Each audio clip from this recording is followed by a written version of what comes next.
Ramalan menyatakan tahun 2023 sangat mencabar, di mana dan ke mana hala tuju para pekerja dibincangkan dalam The Company Lead Your Game.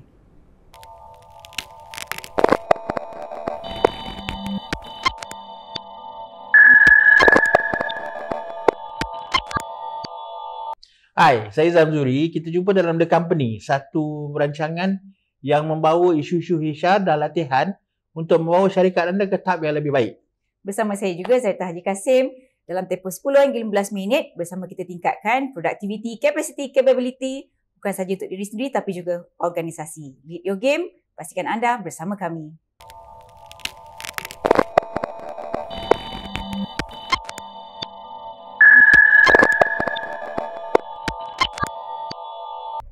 Bismillahirrahmanirrahim. Assalamualaikum warahmatullahi wabarakatuh. Terima kasih untuk anda yang bersama kami dalam siri sulung The Company Lead Your Game. Alhamdulillah untuk siri sulung pertama kita hari ini, tanpa kita melengahkan masa, kita bersama yang berbahagia Tuan Zulhazami Muhammad Nawi, seorang penerbit besar dari Job Assist Malaysia. Hari ini kita akan kongsikan berkaitan dengan segala macam tentang 2023, cabaran, harapan dan apa saja perancangan yang kita rancangkan untuk company, syarikat, jabatan dan sebagainya untuk tahun 2023. Terlebih dahulu, selamat datang Tuan Zulhazami. Apa khabar? Terima kasih Zaitah, baik. Alhamdulillah. Mungkin ramai yang nak berkenalan dengan Job Assist Malaysia. Apa sebenarnya, ataupun boleh kita berkongsikan sikit latar belakang Job Assist Malaysia. Silakan. Baik, Job Assist Malaysia ditubuhkan sejak tahun 2020. Sebenarnya Job Assist Malaysia adalah sebuah entiti di bawah MyShika Group Sdn Bhd. MyShika Group Sdn Bhd adalah sebuah syarikat latihan dan runding cara yang ditubuhkan sejak tahun 2016. Pada tahun 2020, MyShika Group telah dilantik oleh SOCSO sebagai penyedia latihan vocational untuk program EIS ataupun Employment Insurance System. Okey, basically apa yang Job Assist Malaysia buat adalah lebih kepada perkhidmatan sokongan pemberhentian kerja. Okey, pada tahun 2020 kita semua maklum, permintaan kerja memang agak rampant berlaku disebabkan oleh kesan pandemik.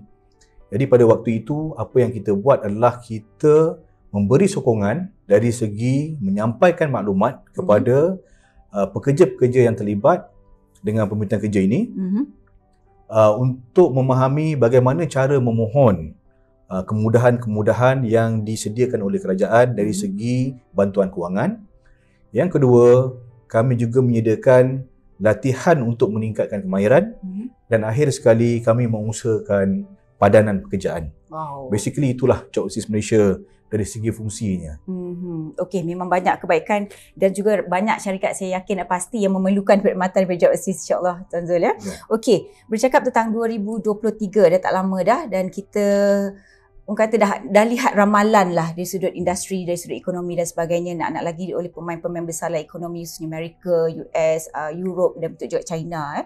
Jadi bagaimana dengan ramalan tentang kelembapan ekonomi dengan recession yang bakal kita hadapi? Apa agaknya implikasi kepada industri di Malaysia, pandangan Cik Zul? Okey, basically saya ingin merujuk kepada ramalan yang dikeluarkan oleh Tabung Kewangan Antarabangsa IMF mengunjurkan pada tahun 2023 akan berlaku kemuncupan ekonomi. Sebanyak pertumbuhan hanya diramal sebanyak 2.7%. I see. Jadi angka ini memang sebenarnya agak membimbangkan. Jadi ini disebabkan oleh faktor-faktor seperti implikasi ataupun impak pandemik yang masih lagi belum reda di setengah-setengah negara seperti di China yang mengamalkan zero COVID policy. Kemudian peperangan di antara Rusia dan Ukraine. Juga keadaan kenaikan harga barang, inflasi yang tinggi, dan ini antara punca-punca yang menyebabkan kelembapan ekonomi, terutama negara-negara Eropah seperti di Amerika Syarikat, di UK, negara-negara Eropah, di China. Jadi keadaan disebabkan oleh faktor-faktor tadi, permintaan dan tawaran dari segi supply chain dan sebagainya memang akan terjejas. Dan saya juga ingin kaitkan bagaimana pula kesan di Malaysia.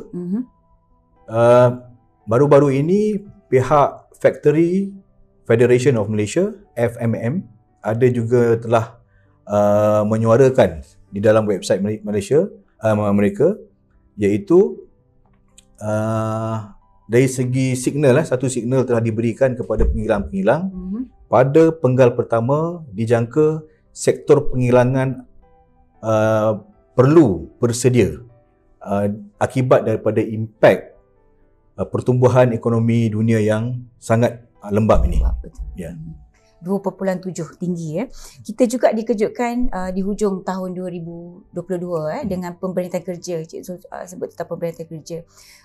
Gergasi-gergasi besar, syarikat-syarikat besar yang terpaksa membuat pemberantasan kerja. Shopee, Twitter oleh Mark Zuckerberg dah announce, semua dah macam panik bila dengar daripada Mark Zuckerberg. Jadi macam mana pemberantasan kerja di Malaysia, agaknya apa nasihat kepada para majikan atau persediaan yang bagaimana yang perlu dilakukan oleh majikan di Malaysia khususnya? Okey, baik.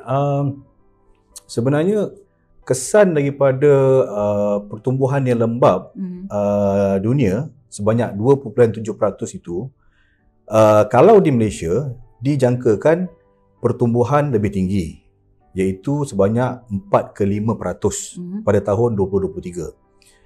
Pastinya bukanlah semua sektor ekonomi akan terjejas. Ya, seperti yang saya maklumkan tadi, seperti yang disarankan oleh Persatuan Penghilang di Malaysia, iaitu tertumpu kepada sektor penghilangan. Mungkin dari segi segmen pengguna secara umumnya itu mungkin tidak terjejas, sebab sewaktu berlakunya resesi masih lagi terdapat sektor-sektor yang mampan, macam contoh sektor komoditi, sektor government, juga seperti sektor IT macam kata, ya. Jadi sebenarnya sektor-sektor yang bakal terjejas ini perlu diambil perhatian. Maksudnya pekerja di Malaysia yang mana pekerja Malaysia perlu lebih peka untuk membaca keadaan ekonomi daripada masa ke semasa. Satu. Betul. Yang kedua, mereka perlu faham bagaimana syarikat bertindak dari segi risiko melakukan pembentian kerja. Contoh, setiap tahun syarikat akan membuat pelan perancangan perniagaan. Betul. Jadi, dalam pelan perancangan perniagaan adalah asasnya to strike a balance between cost and sale towards profit. So, apa yang syarikat buat adalah mengatur jualan yang sebenarnya mampu untuk menanggung sama ada kos langsung ataupun kos tetap. Jadi pekerja perlu memahami apabila pelan perancangan perniagaan ini disediakan, terdapat dua keadaan yang dipikirkan. Yang pertama, best case scenario.